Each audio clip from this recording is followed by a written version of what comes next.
Roma Wines presents Suspense.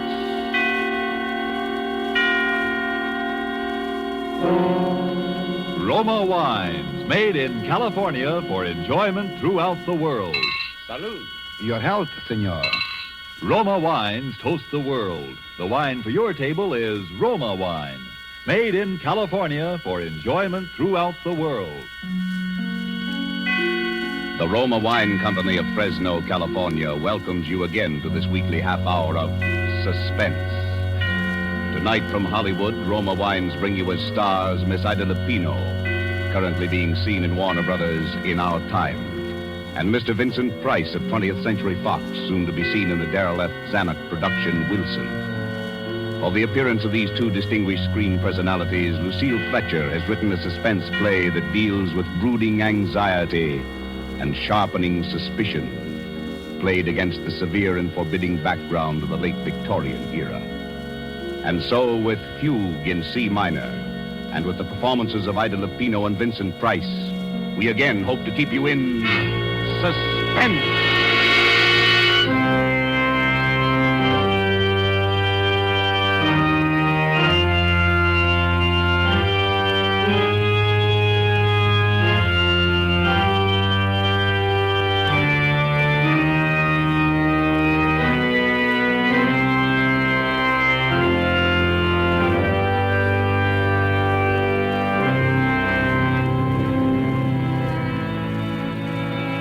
April 1st, 1900. Dear Bessie, this is just to let you know that I arrived in Pilotsville. Lizzie met me at the station. She's heartbroken about Papa's bankruptcy and for some reason feels that it's up to me to remedy the family situation. I told her I'd been offered a job, but she swept away that idea in horror. A girl with your looks, Amanda Peabody, doesn't have to get a job. There are too many rich husbands floating around for that. Furthermore, she says she has a rich husband already picked out for me right here in Pilotsville. Don't you remember? I told you about him at Christmas time. He's a Mr. Evans, rich as Croesus, charming, cultured, a lonely widower with two dear little children. And besides that, he's just your type, a real intellectual. You should hear him play the pipe organ. And you know, Bessie, I've met so few interesting men lately. And all you'd have to do is lift your little finger.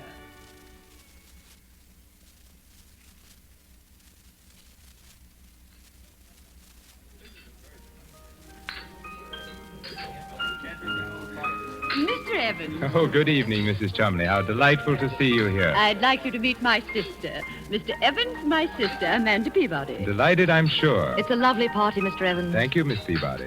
Have you just come to Pilotsville? Yes. She's down from New York visiting me after the whirl of the hectic social season. Oh, indeed? Well, I'm afraid our Pilotsville society must seem a bit dull to you, Miss Peabody. Oh, no, not at all. It's charming. I've enjoyed everything so much tonight. Your beautiful house, the music. I hear you're going to play for us, Mr. Evans. Oh, a bit. Do you care for organ music, Miss Peabody? Very much. I never miss a church recital. But what a luxury it must be to have your own pipe organ right here in the house.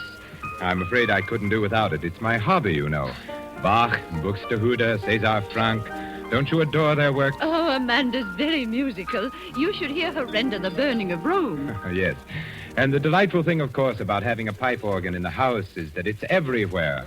To sit at a keyboard and hear the walls, the ceilings, the floors vibrate. You see, Miss Peabody, I've had the pipes installed all over the house. Under this floor, for example, are all the choir stops. Up in the bedroom walls are the stops for the swell manual. In the great 32-foot pedal stops, the giant diapasons are underneath the staircase. My children sleep next door to the echo chamber.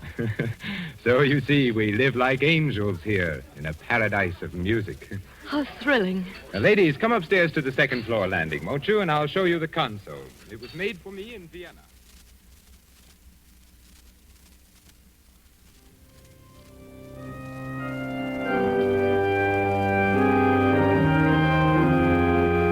April 7th, 1900. And Bessie, dear, to tell you the truth, I really find him fascinating. I wish you could hear him play. It sweeps you off your feet. There is such wildness to it, and at the same time, such dignity. And to hear the sound all through that marvelous house, rolling through those gorgeous rooms with their beautiful tapestries and potted palms. I could sit and listen to him all night. You have the most amazing eyes, Miss Peabody. What are you thinking about? The music. Oh, please don't stop. It's so beautiful. Well, you seem to be as mad about music as I am. Your sister says you play too. Oh, no, only a little. My appreciation of it is all inside, I'm afraid. That's plenty. If one can't play, it's better just to enjoy the music of others. I can't bear this sentimental drumming, can you? I shouldn't think you would enjoy it. The idiotic tunes people play nowadays. Give me the old stern classics. They have strength and power. Give me something with life to it, something that will flood the whole house with sound.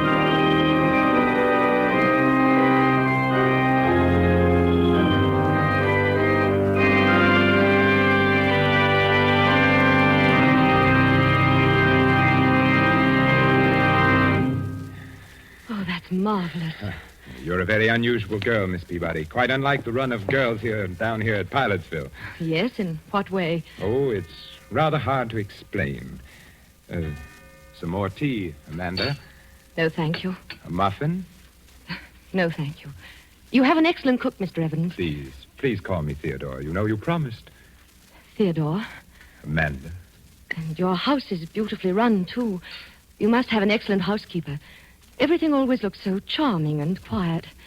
I haven't even heard a peep out of your children. My children? Oh, yes, the children have been away at school. You have two, haven't you? Yes, Daphne and David. What sweet names. Ordinarily, I don't approve of schools for young children, but you see, they were rather overwrought. After Mrs. Evans passed on... I can well understand. They were almost morbidly devoted to their mother, and then, of course, the unfortunate circumstances of her death, but I suppose your sister, Mrs. Chumley, has told you all about that. No, not very much, except your wife was killed in a street accident, wasn't she? Yes, in Philadelphia. A brewery wagon and 4 horses ran her down. Oh, how terrible. It's something I don't like to think about very often. Poor, beautiful Margaret. Well, it's like a nightmare, Amanda, and I still can't feel reconciled, but... Well, what I was driving at was the children. They were in school when she died, and by some malicious stroke of fate, there was an epidemic of scarlet fever raging up there. The authorities wouldn't lift the quarantine and let them out for her funeral. Oh, poor little things. Yes, it upset them dreadfully. In fact, I sometimes fear it's left a mark on them which may endure all their lives. Why, what do you mean? They suffer from delusions about her. They think that in some way she is linked... Her soul is imprisoned in the organ pipes. How horrible. I wish I could do something about it. It's a frightful notion, but they won't. They don't let me play when they're at home. That echo chamber in particular, next door to their bedroom. Yes? You know, it's nothing but an empty sealed room with a few wires. Of course, it's all because they never saw her dead. But they have a notion that she's, well, somehow hidden there. How ghastly. They really think that, do they? Children can think up such very strange things in their little minds. Can't they?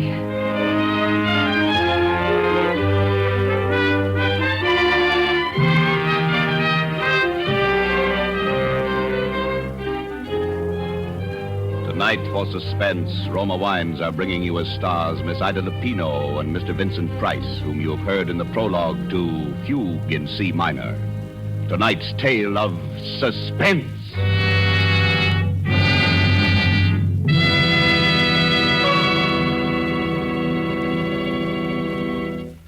Let us look in on another scene for a moment. A smart dinner party at the internationally famous Hotel de Nacional de Cuba in Havana. One of the guests, a world-traveled American, sets down his wine glass and remarks that a truly fine wine always carries the unmistakable flavor of the particular vineyards from which it comes. Well, then, laughs his Cuban host, you must be homesick for California right now. For the wine you are enjoying so much is from America, from California. It is Roma wine. Yes, it's true. Our own wonderful vineyard country in California produces in Roma wines that discriminating people in other lands esteem as an imported delicacy.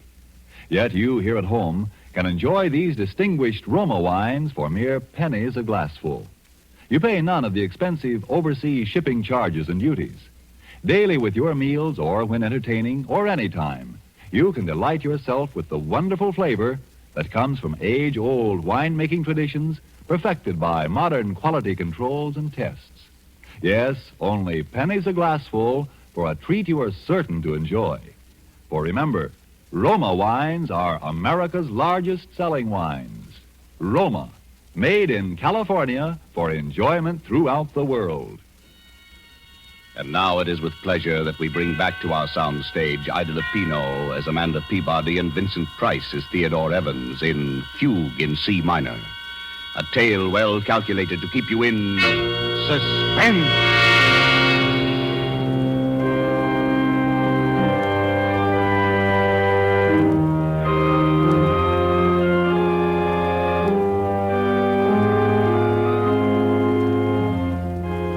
April 18th.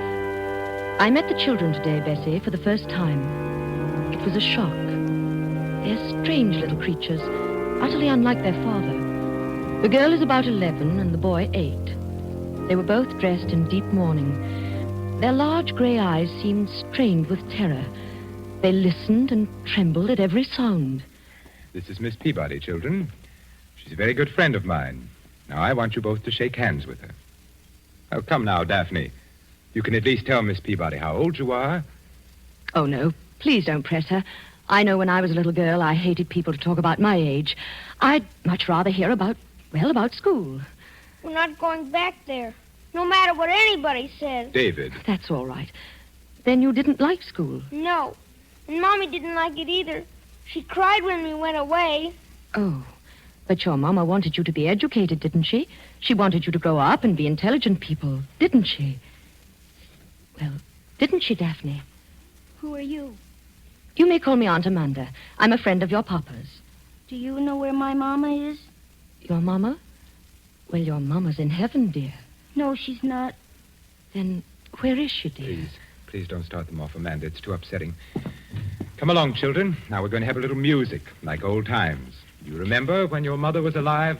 We all used to play together. David, you with your cornet, and Daphne at the violin, and Mama at the piano. Well, Miss Peabody plays the piano, too. And she's promised to play Narcissus, Mama's favorite piece. Well? Well, perhaps some other time, Theodore, when they don't feel so strange. I tell you, I've humored them to death. Now, come, David. There's your cornet on the mantelpiece. And Daphne? No. I insist. Look, now, I'll start the melody on the organ. David, you come in with your cornet obbligato in the third measure. Daphne, you can follow me.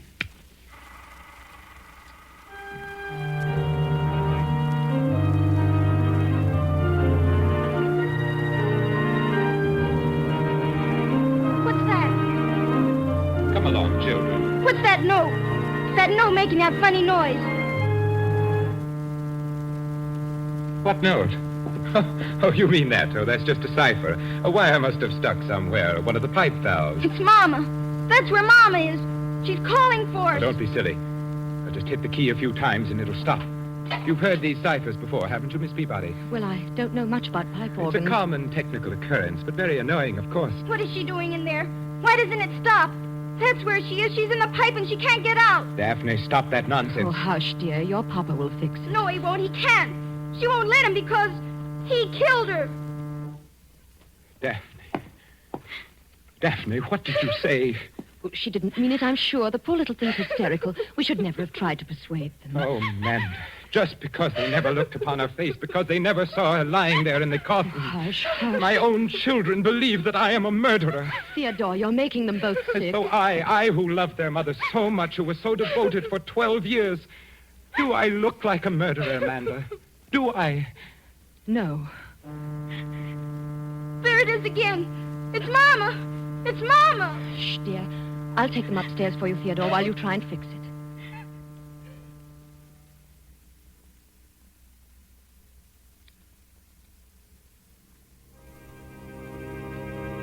April 24th. Oh, Bessie. Those poor little children. We took them out to the cemetery today to show them her grave. A marble angel guarded it. It was planted with pure white tulips. How final it was and peaceful. And yet they began to tremble again the moment we set foot inside the house. Poor Theodore. The man is nearly out of his mind. What can he do? I keep asking myself that question. She died in Philadelphia, you say? Yes, on May 15th, just a little less than a year ago. You weren't with her? No, she went there to take a piano lesson. There was a new teacher she'd heard about. She was always so self-conscious about her technique. But she never reached his studio. They notified me at midnight from the city morgue. And no one in Philadelphia saw her? No one except the attendants at the morgue, of course, and the people who picked her up after the collision. It was such a brutal accident. There'd been no one from among them who could speak to the children, explain to them? Oh, no. Oh, it's so horrible, so sordid. Oh, I know, my dear. I hate to make you suffer. But if we could find some way, if they could just believe. When you brought her back here to Pilotsville, there was a funeral. Yes? And was there anybody then who saw her? Oh, no, I couldn't bear it, Amanda. I didn't think at the time. She'd been so beautiful. Her lovely, sweet, gentle face and her eyes. The horses had completely trembled. Oh. Even if the children had been able to come home, I wouldn't have let them look. The coffin was sealed when I left Philadelphia. I didn't want to see her again myself. But there was a funeral. People came. There were flowers, an undertaker. Yes? Well, if they could believe that, if there was one witness, perhaps my own sister Lizzie.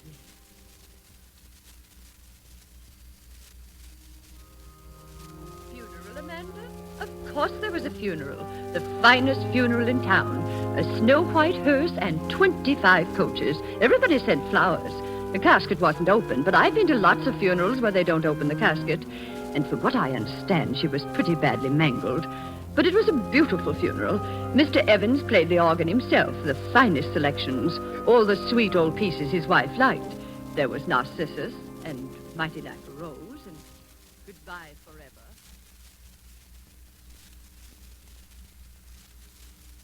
That's the way it was. So you see, David, my sister, Mrs. Chumley, was there. Yes, but how did she know it was Mama? Oh, David. She didn't see Mama, did she? Well, nobody saw your poor Mama, dear. She wouldn't have wanted anyone to see her. Mommy wasn't there. She talks to us every night. She tells us to look for her. Where, dear? In the pipes. But, David, your Mama's dead. She's been dead for nearly a year. Now, you saw her grave out in the cemetery. She's happy and at rest. Why doesn't Papa give us a key? If he'd only let us have it, we could look for her. What key, dear? The keys to the pipes. There's a little door just underneath the stairs. That's where the big pipes are. And inside it's all dark. But there are the tunnels. There's a little room. Go on, dear. That's where she's hiding. That's where Mommy is. That's where Mommy is. Oh, David, darling, now look, come here. No, I hate you. But why do you hate me? Why don't you let me help you? Because Because what? you like him. Him? Papa, you're going to marry him, aren't you? Yes, you are. Tafina says you are. You're going to marry him. Then he'll send us back to school. There'll be no one left to help Mama. Poor Mama will never be left out. Oh, I hate you. I hate you. David, what are you doing here? David, did you strike Miss Peabody? He's sick, Theodore. I'm sure he's very sick. Now go to your room at once. Oh, those dreadful children. I tell you, Amanda, they'll ruin whatever happiness we might have. Theodore, I love you very much. But I couldn't marry you. Not with that child's cry ringing in my head. We've got to help them. Give them that key. Let them go and look in the room where the pipes are. Then they'll see for themselves that there's no ghost. Key? Who told you about a key to that room? The children. The children? Amanda, I'm going to tell you something I've never told to a living soul. It may frighten you. Yes. Margaret was going mad when she died. Oh. No one knew it but me. It ran in her family. I discovered it long after we were married, after the children were born. Otherwise, I'd never have... And now you think the children? I'm afraid so. It was peopling of sound she had, just like them, a fear of the dead's returning. She used to play... What's that? Sounds like the organ. But the motor isn't on. The console was locked when I left. Someone's trying to play. No one but me can touch that instrument. It's forbidden in this house, and the servants are out. Unless those children... Come upstairs, Amanda.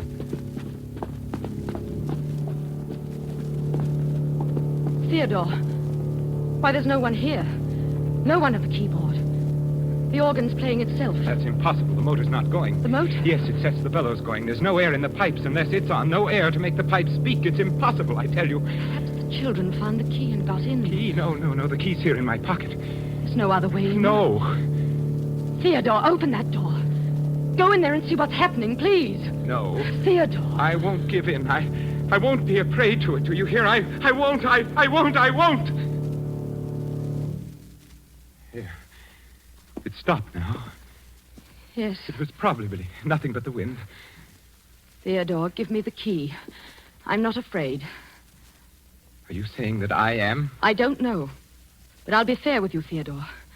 I couldn't marry you and live here with that any more than your children can. What do you mean? Rip out those pipes. Rip out the whole pipe organ. Give it to a church, but don't keep it here. Get rid of it's the not pipe worth it. organ? Yes. But I couldn't. The whole house was built around it. It's been the very soul and spirit of this home. It's been the curse, you mean. Theodore, I know I'd go mad, too, if I had to listen to it night and day. It's so hollow. To think of those pipes so huge down there in the darkness. I'd begin to hear things, too. Oh, here! Be quiet.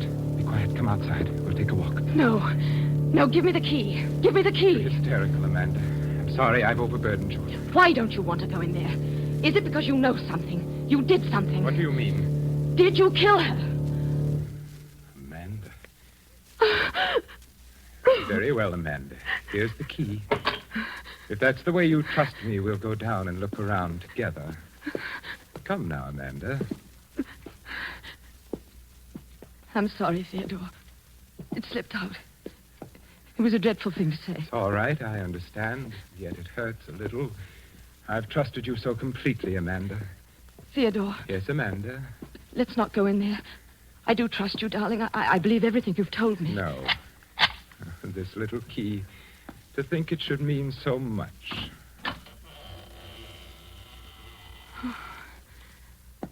Black it is. Yes, pitch black. And cold.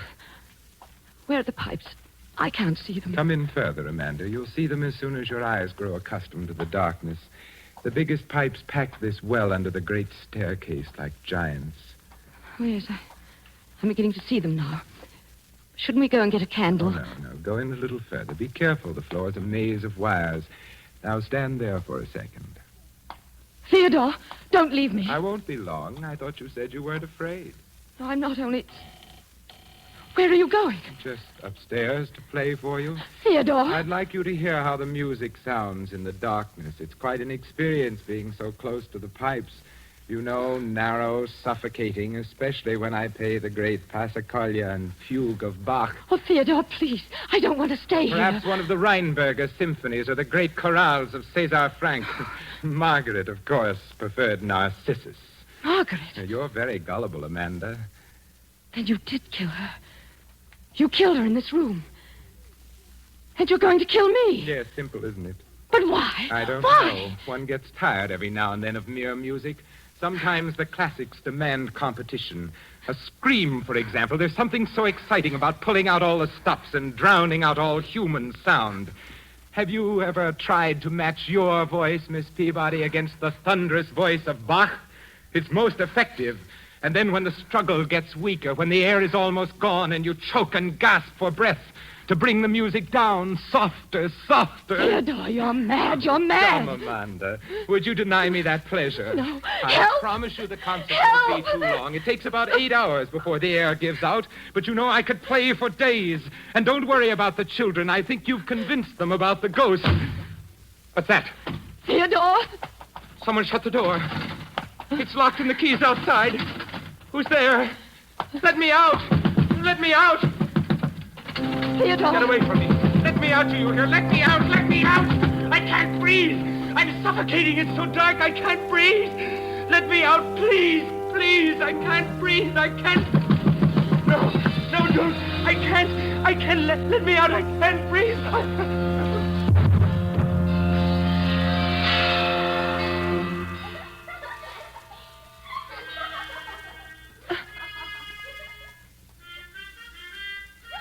Theodore. Theodore! Let me out! Let me out! He's dead! He's dead! Daphne, David, where are you? Open the door! Help me! Help me! Oh, no! No! Help! Help!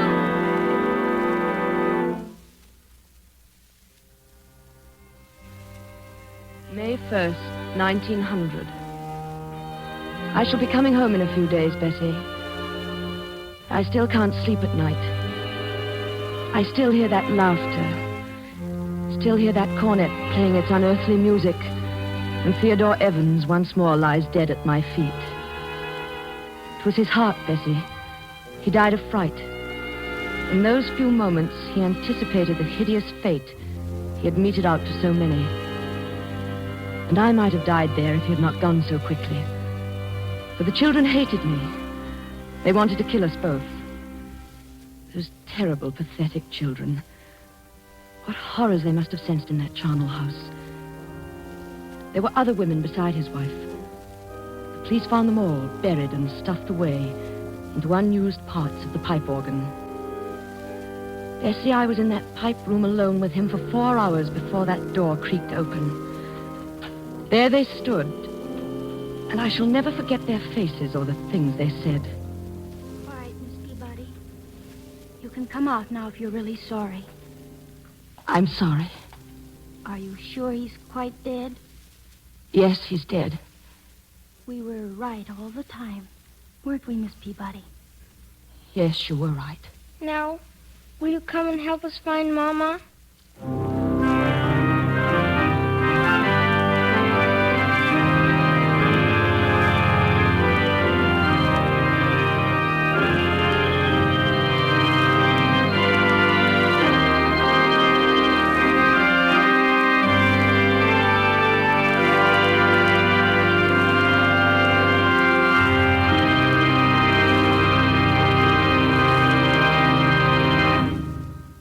And so closes Fugue in C minor, starring Miss Ida Lupino and Vincent Price. Tonight's tale of Suspense. Suspense is produced and directed by William Spear. Of all the rich treasures man gets from the earth and Mother Nature, none has been more highly esteemed than wine, good, delicious wine. And if you are one who does not yet know how much and how delightfully Roma wines add to your meals, well, let me urge you not to miss out any longer on such a treat as this. There's nothing complicated about it. Just get and serve Roma wine with any meal or any time in any kind of glass you wish. Serve it chilled. Try the many different kinds of Roma wine until you find those you like best of all. Try Roma California Sherry with its wonderful nut-like flavor as an appetizer, or ruby red Roma Burgundy, or the deliciously delicate flavored Roma Sauterne. These superb wines cost you only pennies a glassful. And yet, they make even the simplest meal taste like $1 million. Get some today. And if your dealer is temporarily out of Roma, please try again soon. You owe it to yourself to have and regularly enjoy R-O-M-A, Roma Wines, America's largest selling wines. Made in California for enjoyment throughout the world. This is Ida Lupino. Mr. Spear has just been telling me a little about next week's Suspense show. The star will be Thomas Mitchell in a story about a man who had headaches, tried everything to cure them, finally went to a psychiatrist, and found out that he was a murderer. That certainly sounds like a broadcast we listeners won't want to miss. One more word. Don't forget to buy that war bond this week. Next Thursday, same time, you will hear Thomas Mitchell and Donald Crisp in Suspense. Presented by Roma Wines, R-O-M-A, made in California for enjoyment throughout the world. This is CBS, the Columbia Broadcasting System.